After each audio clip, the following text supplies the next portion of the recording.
seja bem-vindo à Assembleia Geral. O debate do programa do Governo acabou há momentos na Assembleia da República. A moção de rejeição apresentada pelo PSD com o apoio do CDS foi chumbada no Parlamento pelos deputados dos partidos de esquerda e teve a abstenção de André Silva, do PAN. No único discurso em 2 dias, Pedro Passos Coelho voltou a acusar António Costa de liderar um governo que perdeu as eleições e de se furtar a uma moção de confiança. Passos Coelho disse que este é um governo escolhido nas costas do povo e com cinismo político. O líder do PSD sublinhou também que duvida que este governo socialista cumpra a regra orçamental, porque as ações valem mais do que as palavras. Passos Coelho garantiu ainda que quando o PS precisar dos partidos de direita para aprovar uma medida no Parlamento, António Costa deve, nessa altura, devolver a palavra aos portugueses, ou seja, devem ser convocadas novas eleições.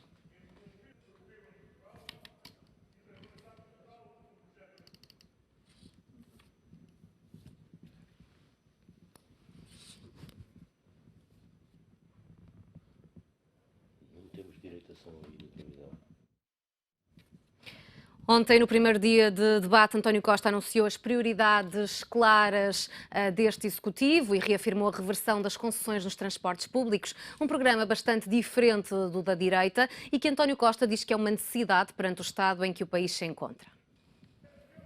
António Costa estreou-se esta quarta-feira na Assembleia da República como primeiro-ministro. Do lado inverso, na oposição, Pedro Passos Coelho e Paulo Portas ocupavam as respectivas bancadas parlamentares. O novo primeiro-ministro justificou as linhas deste programa com o estado em que encontra o país. Um país empobrecido, em que a atividade económica recuou mais de uma década para valores de 2004, onde o emprego recuou cerca de 2 décadas para valores de 1995 e o investimento recuou mais de 3 décadas. Estes dados confirmam o pleno sentido do triplo desígnio do tempo novo que queremos iniciar: mais crescimento, melhor emprego e maior igualdade. António Costa faz várias promessas e, perante as críticas dos parceiros sociais, garante que não vai tomar decisões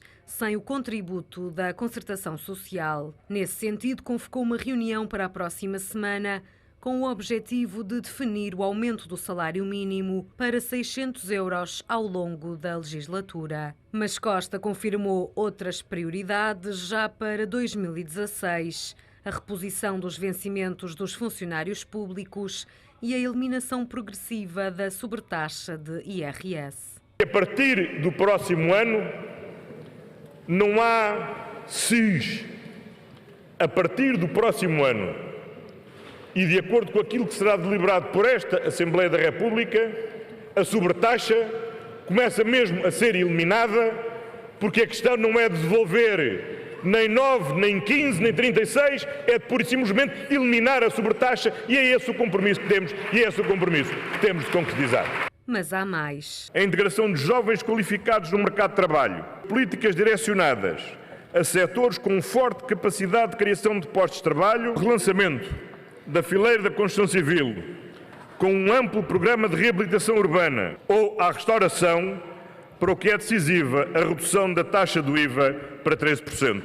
No que toca às empresas, o Primeiro-Ministro fala de um regresso em força do Simplex e da criação de melhores condições de investimento das empresas, nomeadamente através dos fundos europeus. Tomando medidas de imediato para que no final dos primeiros 100 dias deste Governo sejam ultrapassados os 100 milhões de euros de pagamentos efetivos às empresas, colocando já assim em pleno funcionamento os sistemas de incentivo a pleno vapor. Não ficou esquecido o tema quente dos transportes públicos, concessões que o agora líder do país admite reverter.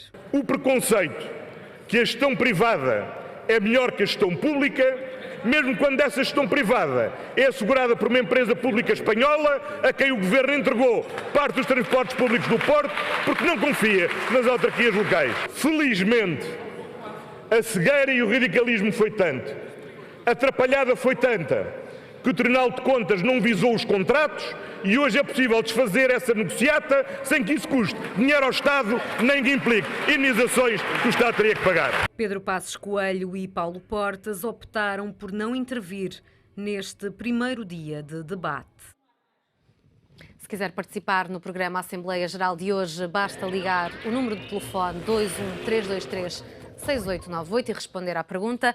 O Governo fez bem em anular a concessão dos transportes. Também pode deixar o seu comentário no site do Económico em www.economico.pt, através do e-mail assembleia.geral@economico.pt ou na página do Facebook do Diário Económico. Contamos hoje com a análise do professor de Economia Carlos Paz e da jurista Sandra Clemente. Muito boa tarde aos dois. Carlos Paz, foi uma boa decisão anular a concessão dos transportes? Deixe-me responder um bocadinho, dando um passo atrás. E dando um passo atrás na seguinte perspectiva. Para já respondo-lhe que sim, diretamente que sim, mas vou tentar justificar o porquê.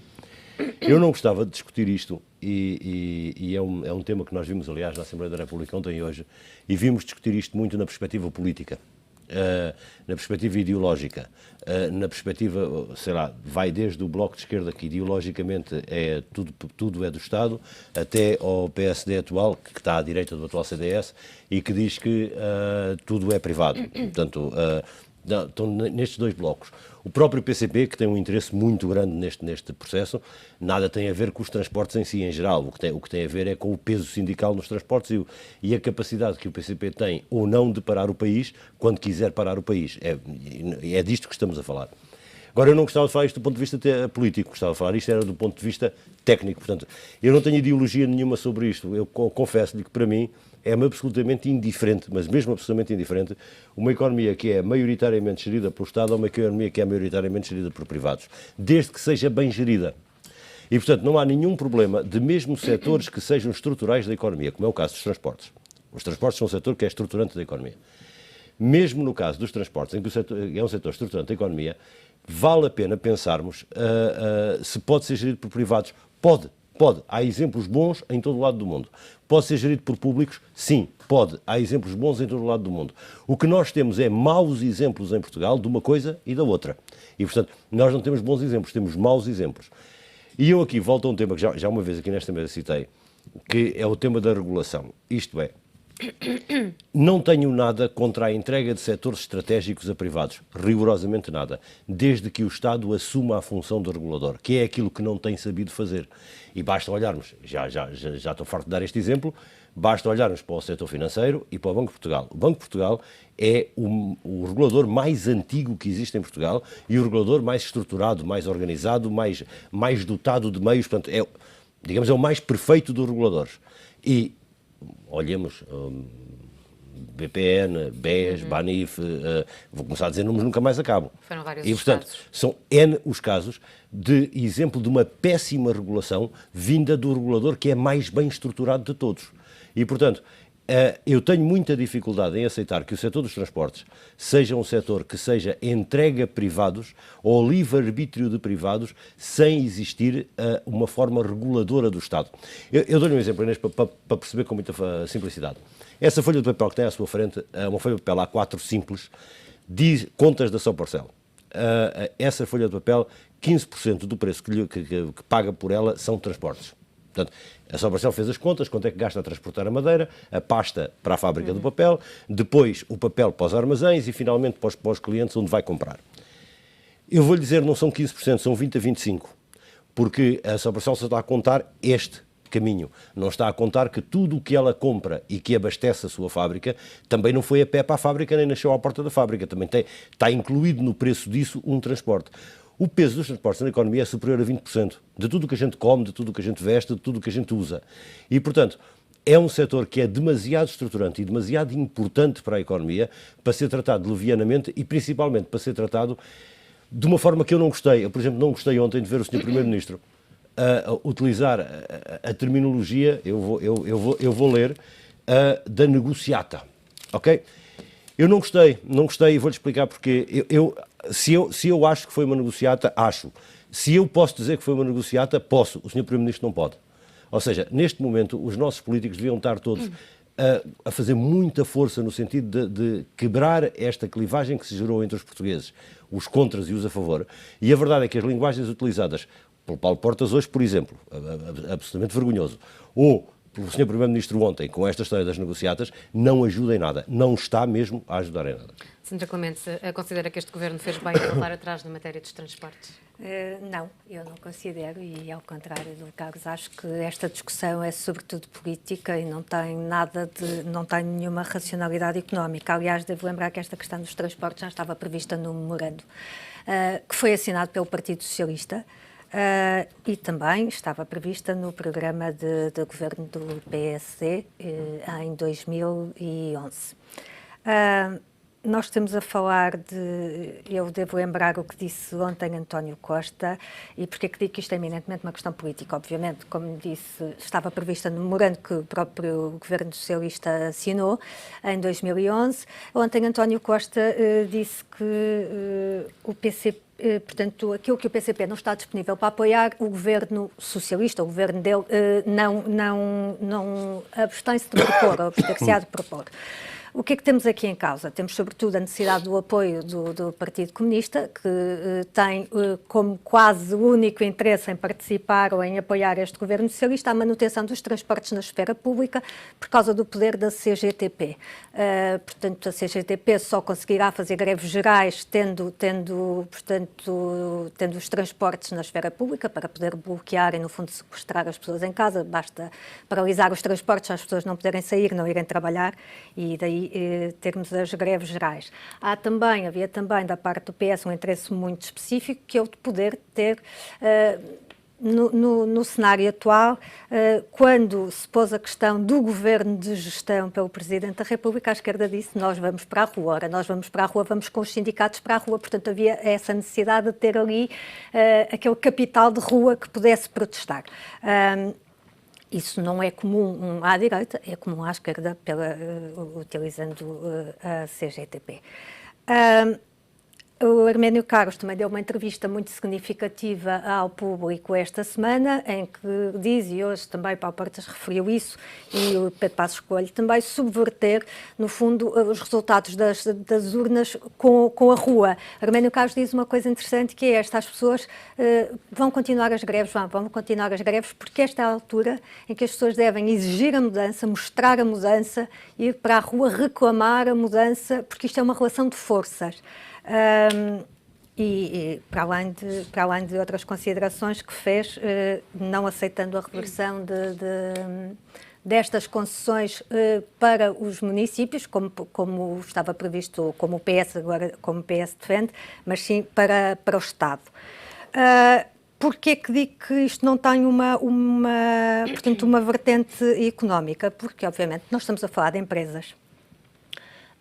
Nós estamos a falar de empresas que dão prejuízos avultados, excessivos, e o que se falou, portanto, estes processos puseram-se devido à necessidade, por um lado, de cortar custos e, por outro, também de investir em frotas, sendo que estamos sempre a falar aqui dos direitos e dos direitos dos utentes, do que é melhor para os utentes. A própria CGTP, quando faz, sabendo que não, porque os maiores beneficiados são, de facto, eles e não os utentes, porque os utentes acham ter acesso aos transportes e isso é que lhes interessa.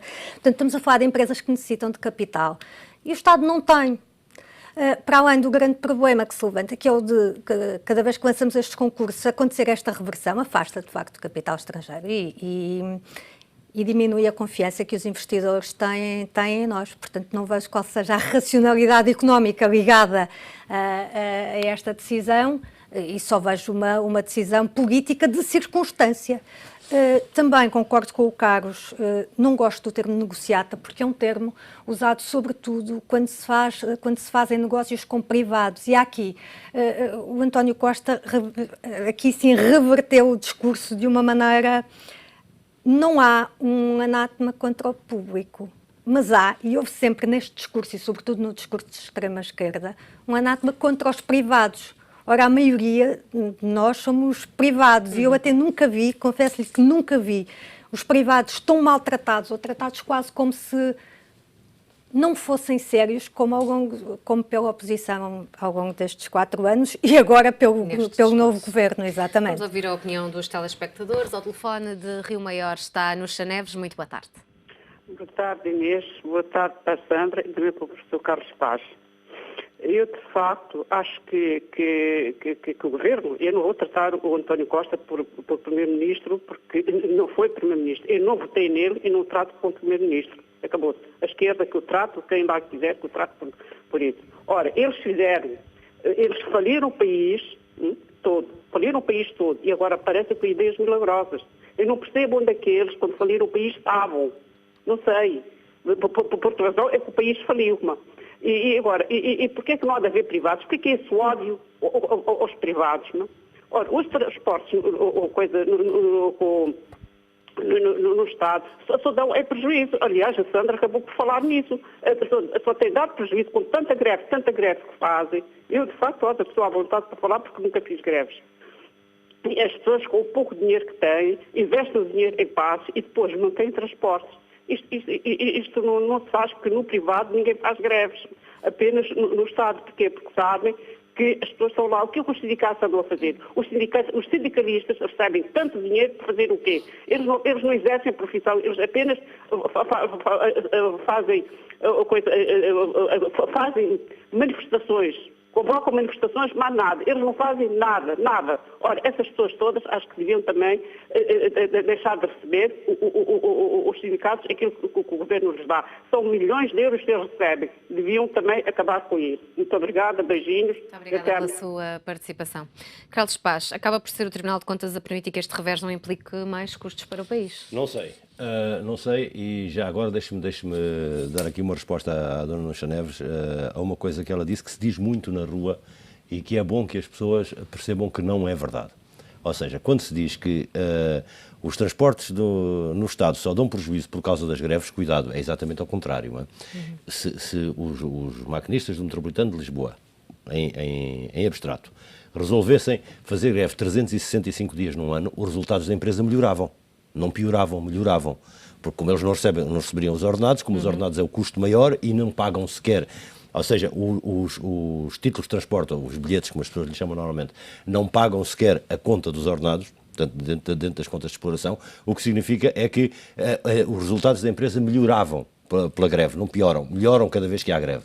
E, portanto, elas não estão falidas, estão todas falidas, atenção, é verdade, estão todas falidas, mas não estão falidas por causa das greves, estão falidas por causa da má gestão, que é outra coisa, não tem nada tem a ver com greve, estão falidas por outras razões. Vamos lá ver, o tema do Tribunal de Contas, o tema do Tribunal de Contas é muito sério e a Sandra é jurista, disto percebe mais que eu, mas o tema é este, de facto, pode ser revertido tecnicamente? Pode. Porquê?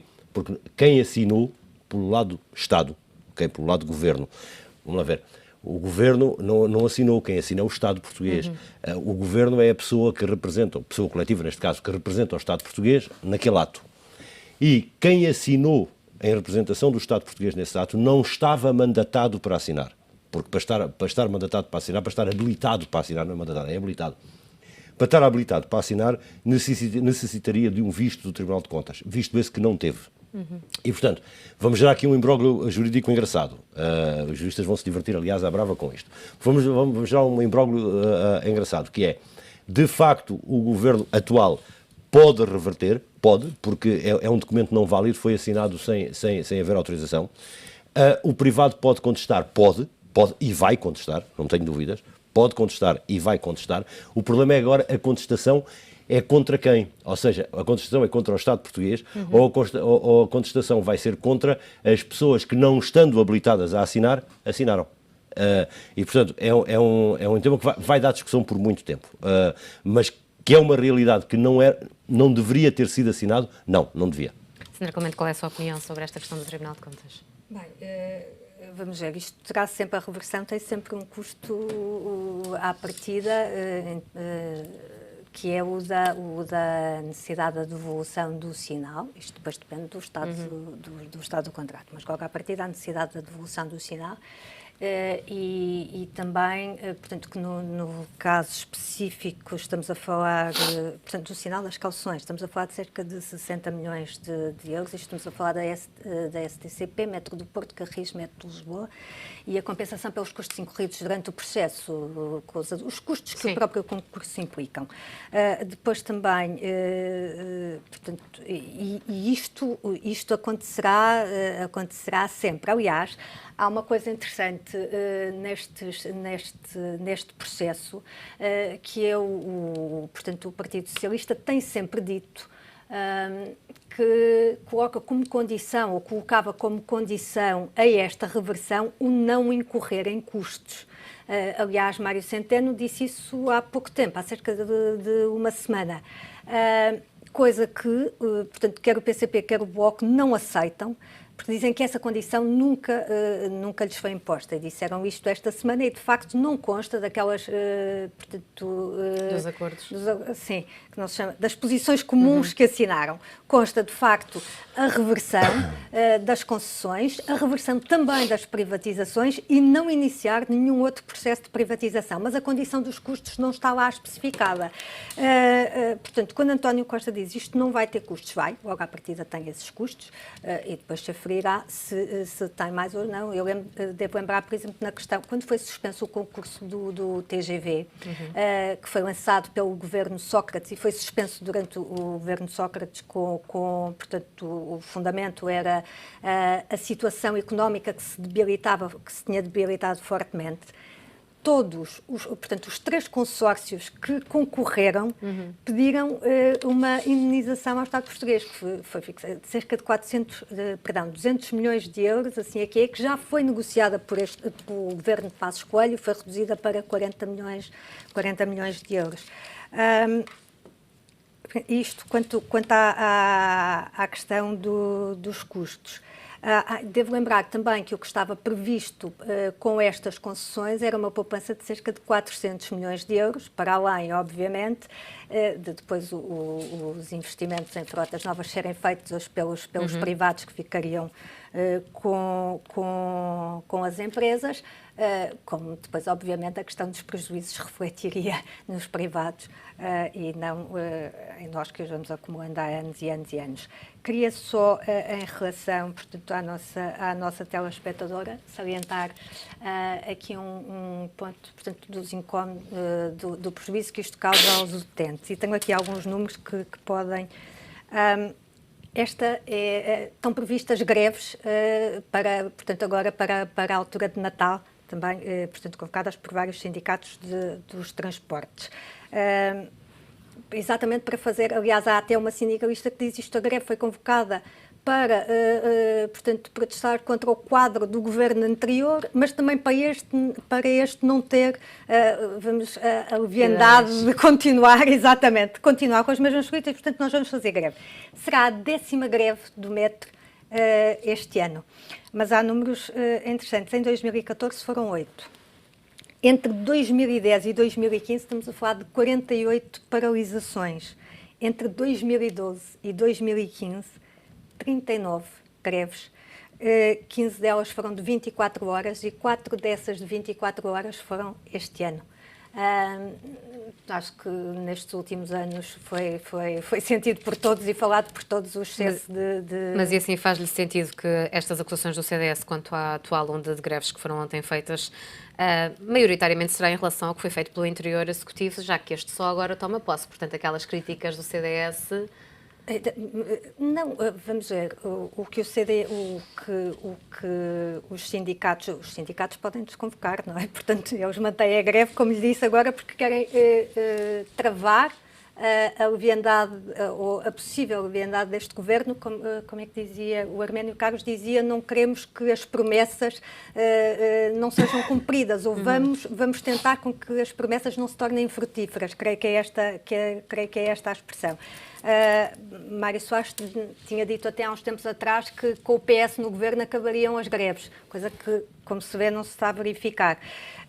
Não, o que nós temos aqui é um instrumento de pressão, não só por aquilo que referi anteriormente, quando Mário Centeno diz, atenção, que estes processos não podem ter custos, Isso para o PCP e para o Bloco é absolutamente indiferente, sobretudo para o PCP, porque o objetivo de facto é que a CGTP mantenha a força que tem, e a força da CGTP está sobretudo alicerçada nos sindicatos de transportes, e portanto o que se tenta aqui com estas greves é de facto condicionar este governo, não é? Obviamente o anterior já não é, porque já não pode. É reverter precisamente a situação.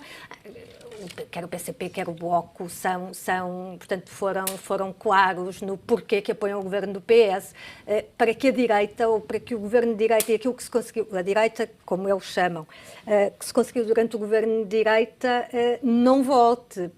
Eles são defensores da economia estatal. Aliás, a CGTP, da economia estatizada, mas a CGTP tem, mais uma vez, o Arménio Carlos diz, mas porquê que quer manter as empresas de transportes no setor público? Porque o Estado tem que controlar os setores estratégicos e tem que ter uma visão económica para o país. São isto, estamos a falar de uma economia estatizada, basicamente. Vamos ouvir mais uma opinião. Ao telefone de Castro Verde está Manuel Guerreiro. Muito boa tarde. Boa tarde para si, para os seus convidados e para todos os espectadores do programa. Em relação à pergunta que vocês põem, eu acho que o novo governo fez bem em acabar com essa história da concessão dos transportes, os transportes públicos na área do sul. Até porque, em minha opinião, os transportes públicos dessa dimensão não devem estar sujeitos às conveniências dos negócios privados. Porque isso em qualquer momento poderia pôr em causa o seu regular funcionamento. Não ficariam assegurados em condições os transportes das pessoas, porque nós sabemos que, embora muita gente alimenta essa ilusão, os negócios privados vão ganhar dinheiro, não é? E são privados, enquanto dão dinheiro, são privados. É um bocado aquela velha história de isto é meu e, portanto, quem não está satisfeito vai para a rua. Mas depois, quando são mal geridos e abrem falência, passam a ser públicos, porque os custos passam para os contribuintes, como aliás o exemplo do Banco Espírito Santo mais recentemente e da PT e de outras, mostra. Portanto, é quanto dão lucro, são dos privados. Eles retiram os lucros dos seus acionistas, dos seus administradores, metem-nos lá nos paraísos fiscais e nos offshores e aguardam lá a conta da gente todos. Assim que têm prejuízo, fecham-nos e os custos vêm para cima dos contribuintes e aí passam, portanto, o privado passa a público. Portanto, nós estamos cheios desta história. Eu devo dizer que nada tenho contra o facto de existir empresas privadas de transportes ou outras privadas quaisquer em qualquer outro setor de atividade. Tanto da saúde, como da educação, como dos transportes, não tenho nada contra que existam empresas privadas. Agora, essas empresas privadas têm que viver dos próprios recursos que gerem. Não podem viver transferências dissimuladas do Orçamento de Estado, como está implícito nesses transportes, como está implícito no negócio da TAP e outras coisas, em que o Estado assegura, de certa forma, é fiador dos resultados. E quando os resultados derem para o torto, o Estado tem que entrar. Aliás, como aconteceu no Banif e no BPN, é de lá aqueles ladrões todos a roubar. E depois os prejuízos vêm para cima dos contribuintes.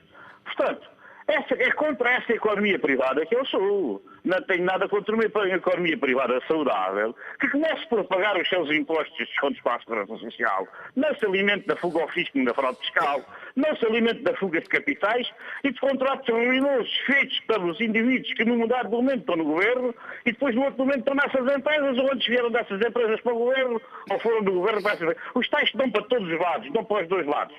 Saiam do governo, vão para a Comissão Europeia, quer dizer, representam o crédito em umas alturas, o devedor nas outras, vão para o FMI, depois negociarem com o FMI, vão para os bancos, vêm para o governo e do governo para os bancos, quer dizer, o que nós temos tido é uma promiscuidade absoluta e criminosa que merecia ser investigada durante estes anos todos. A grande parte dos contratos feitos pelo Estado com os privados foram feitos por pessoas que estiveram no governo e nos privados e de um lado e no outro ao mesmo tempo. E, portanto, que não conseguiram nunca separar os interesses dos privados dos interesses do Estado, que fizeram uma mistura de interesses dessa maneira completamente opaca, com claros sintomas de corrupção. Muita dessa gente estou convencido que se fosse investigado ia tudo preso, aliás, iam presos que eles fugiam todos, né? Portanto, nós temos que acabar com essa situação. O Estado tem definido as áreas em que, de facto, é da sua responsabilidade. A economia funcionar nessas áreas é da sua responsabilidade. As regras para os privados têm que ser claras e têm que ser, tanto o Estado como os privados, têm que ser fiscalizados e auditados para se ver se estão gerindo os dinheiros de acordo com as leis, se pagam as suas contribuições e as suas obrigações, porque senão isto é um ragabof e a gente não aguenta tanta pua. Muito obrigado, boa tarde. Muito obrigada pela sua participação. Carlos Paz, outro momento marcante ao longo destes 2 dias foi a discussão da moção de rejeição da direita. Também acha que o governo de António Costa deveria ter apresentado uma moção de confiança? Não.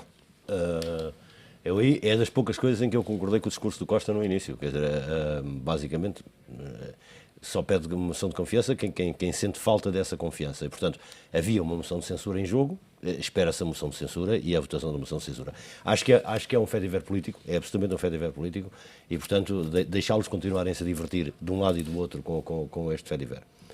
Eu gostava de retomar aqui algumas coisas que disse aqui o nosso espectador, o Sr. Manuel Guerreiro, porque ele tocou alguns pontos e já agora responder uma coisa que a Sandra disse há pouco. Cuidado que na contabilização dos tais custos de reversão não se pode incluir a caução, porque a caução é isso mesmo, é uma caução. Ou seja, os 70 milhões não são nenhum custo, é um dinheiro que é posto de lado, é uma caução, não é nenhum custo.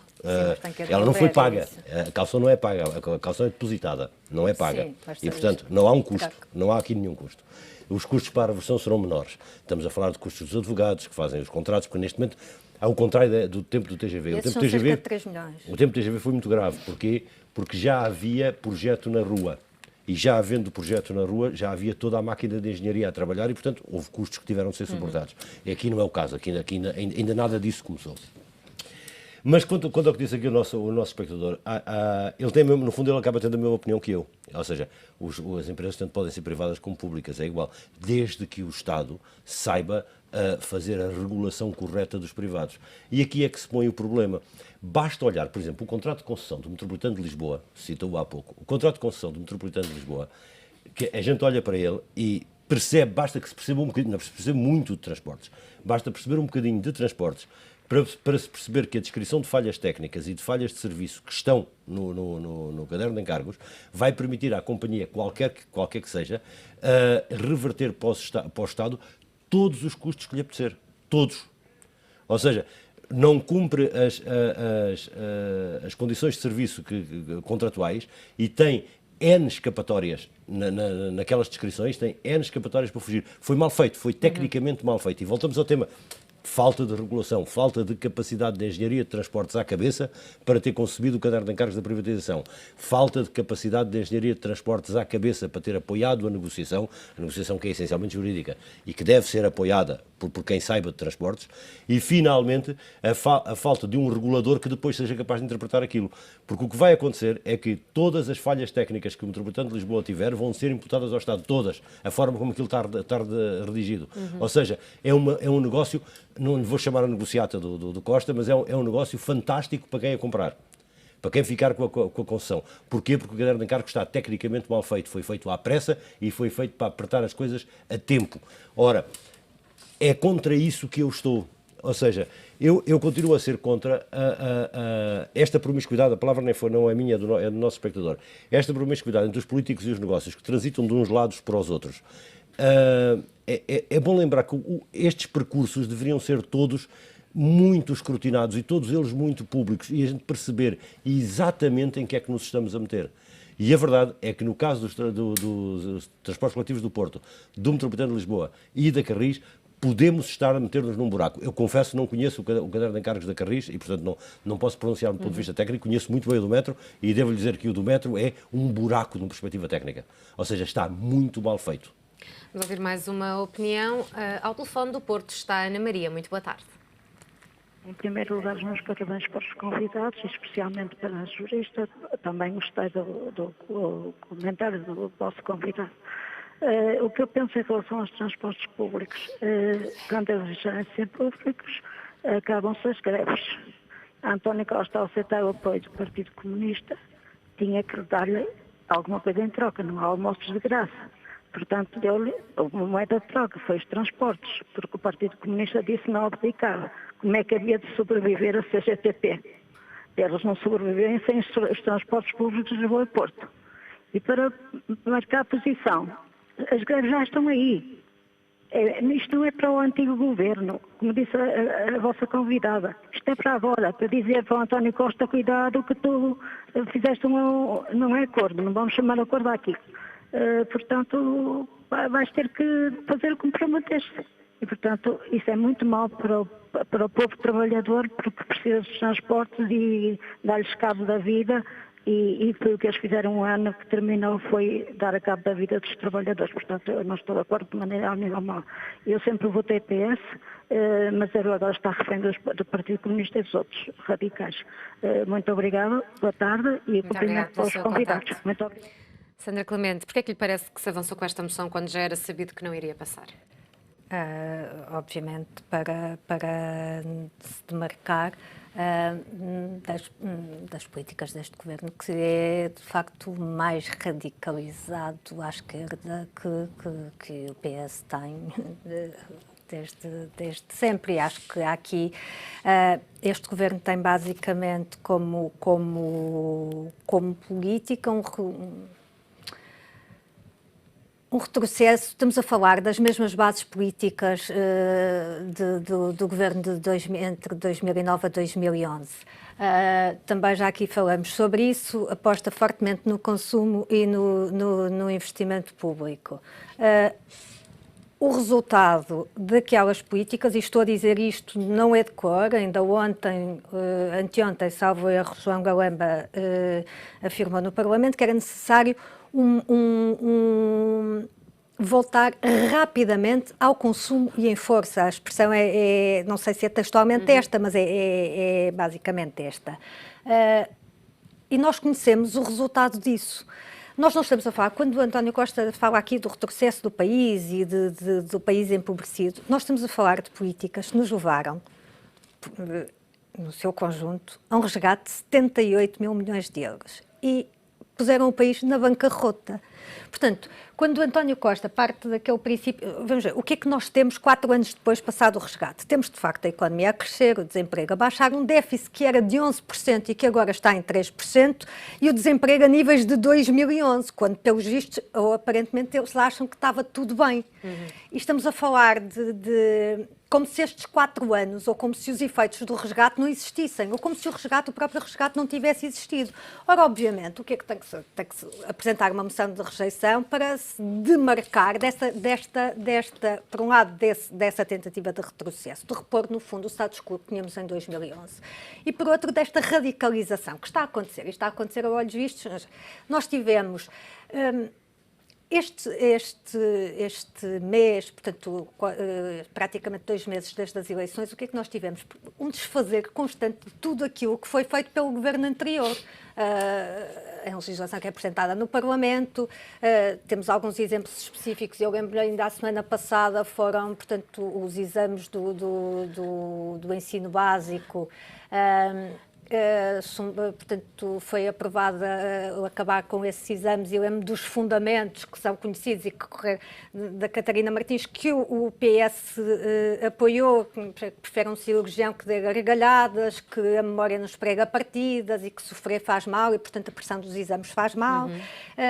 Temos a questão da CGTP, dos transportes e do discurso radicalizado, a questão do salário mínimo e de todas as devoluções que são feitas muito mais rapidamente do que aquilo que o próprio PS previa no programa, a questão do salário mínimo, que é consensual, só a CGTP é que era favorável a que o salário mínimo fosse de 600 euros ou subisse imediatamente para 600 euros. Em concertação social, patrões, o GT, etc., portanto, consideraram que era completamente desfasado face à situação atual e até podia ser gerador de mais desemprego. Aliás, tese com que o Mário Centeno concordava, aliás, até escreveu sobre isso, que o salário mínimo levava até o aumento do salário mínimo contribuía até para o empobrecimento dos trabalhadores que ganhavam menos. Portanto, tem todo o sentido que se faça esta moção de rejeição. Além disso, vamos ver, temos 2 partidos que são contra o tratado orçamental, o risco dos déficits excessivos, que eles não consideram um risco. Aliás, ainda hoje, Jerónimo de Sousa disse que Portanto, isto tem que se discutir bem, porque os portugueses não podem estar assim espartilhados. Portanto, tem todo sentido que se apresente uma moção de rejeição para demarcar, para mostrar uma total oposição a essas políticas e espero que não levem a um terceiro Surpreendeu a resgate, mas abstenção pode... do PAN? Não me surpreendeu, tendo em conta que votou, portanto, a favor da moção de rejeição apresentada pelo PS, pelo PCP e pelo Bloco, pelas quatro, e pelo PEP, pelas 4 moções de rejeição, ele votou favoravelmente à moção de rejeição do PS. Portanto, não me surpreendeu, achei como já achei no primeiro, que seria mais sensato não votar. Mas queria...